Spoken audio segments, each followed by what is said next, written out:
عقیدہ ختم نبوت قسط نمبر 14 خاتم النبیین اور اصحاب اللغت۔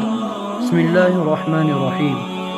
خاتم النبیین تا کی زبر سے ہو یا تا کی زیر سے، قرآن و حدیث کی تصریحات اور صحابہ کرام رضوان اللہ علیہم اجمعین اور تابعین رحمہم اللہ تعالی عنہم کی تفاسیر اور ائمہ سلف رحمہم اللہ تعالی کی شہادتوں سے بھی قطع نظر کر لی جائے، بالفرض اور فیصلہ صرف لغت عرب پر رکھ دیا جائے، تب بھی لغت عرب یہ فیصلہ دیتی ہے کہ آیت مذکورہ کی پہلی قرأت زبر کی بنا پر دو معنی ہو سکتے ہیں۔ پہلا، آخر النبیین، نبیوں کے ختم کرنے والے، اور دوسری قرأت زیر کی بنا پر ایک معنی ہو سکتا ہے آخر النبیین، لیکن اگر حاصل معنی پر غور کیا جائے تو دونوں کا خلاصہ صرف ایک ہی نکلتا ہے، اور بالحاد مراد کیا جا سکتا ہے کہ دونوں قرأتوں پر آیت کے معنی لغتاً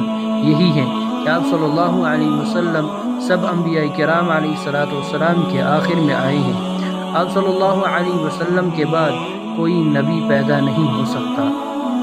اوپر مذکورہ تفسیر کے بعد اب خاتم النبیین کی جو قادیانیوں نے تفسیر کی ہے وہ آپ کے سامنے پیش کی جاتی ہے۔